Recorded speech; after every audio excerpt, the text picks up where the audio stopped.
Hello, everyone. Welcome to another story from St. John the Baptist Dixie Anglican Church. My name is Janice Kretschmann. I'm here with my co-host Simon Catt, and we would like to welcome you to the Circle today. Wherever you are watching this from, and whenever you are watching this, and whoever you might be watching this with, it's good to have you here. Well, before we get to the story today, let's begin like we always do. There was once someone who said such amazing things and who did such wonderful things that people began to follow him. And one day they just had to ask him, "Who are you?" And he said, "I am the light." Well, we're going to do the same thing we did last week, and we're going to keep this candle lit the whole time we're sharing the story, just to mark this season of Lent being a little bit different. Well, do you remember last week how we talked about the circle of the church year and how it's easy to walk right past the great mystery of Easter and not even notice? So we build in the season of Lent to help us get ready for the great mystery of Easter. Last week was the first Sunday in Lent, so we put the first piece of Lent back on the calendar. And this is the second Sunday, so that's the week we're acknowledging today. Well, today's story might sound a little bit familiar to you. It was the gospel reading in church last week. And, sometimes when you hear the same story told again, but in a different way, sometimes that can help you learn something else about the story. You see something you hadn't noticed before. You wonder about something that had just not occurred to you before. Hopefully that will be the case with you today. Well, as we mentioned last week, we spend the 40 days of Lent getting ready for the great mystery of Easter, and in the same way, Jesus spent 40 days in the desert getting ready to begin his ministry. The desert is an incredibly beautiful but incredibly dangerous place.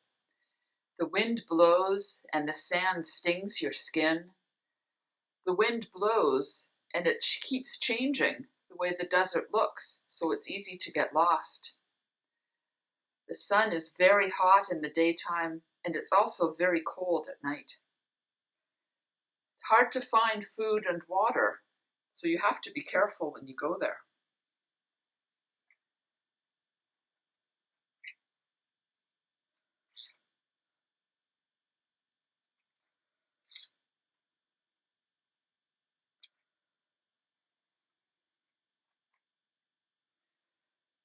After Jesus had been baptized by his cousin John, he spent 40 days in the desert, alone with God and getting ready for his own ministry.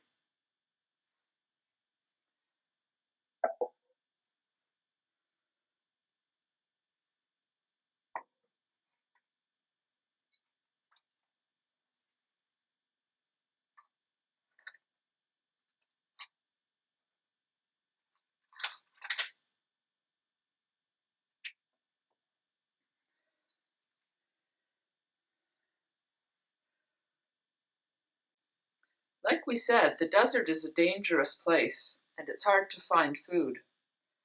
After Jesus had been there a while, he was hungry. The devil came to him and said, "If you are really this special Son of God, take these stones and turn them into bread and get something to eat." Jesus said, "No, it is written, one does not live by bread alone." The devil then took Jesus to the top of a very high mountain and showed him all the kingdoms of the world in all their glory, and told him, "To you I will give all this. It's been given to me. I can give it to anyone I please. Worship me. All this will be yours." Jesus said, "No. It is written, worship the Lord your God and serve only him." The devil then took Jesus to Jerusalem and put him at the pinnacle of the temple. and told him, "If you are this special Son of God, throw yourself down from here. Surely God will protect you." Jesus said, "No, for it is written, 'Do not put God to the test.'" Then the devil went away. Jesus returned to Jerusalem and set about beginning his ministry. So I wonder, which of these temptations would be the hardest for you to resist? I wonder if the devil thought that he might actually win this battle. I wonder if it was hard for Jesus to say no when the devil tempted him with this. I wonder how you might recreate this story at home. I found some pieces around the house just to make the story. I used game pieces for the buildings in Jerusalem. I used stones from my dad's rock collection. I like this one, it's got polka dots. This is the piece from the 10 Best Ways story that we borrowed from All Saints. This is a drawer with some sand in it. Sorry, Jesus. Whoops. I wonder what you have at home. You might have little boxes to use as buildings, or little toys, or little marbles. You might have a shoebox to use as the temple, maybe dressed up in fancy wrapping paper. You might have a stone collection, or you can use beads there, or little boxes. And you might have a larger rock at home, or maybe you can find one in your garden, or a brick to use as the mountain.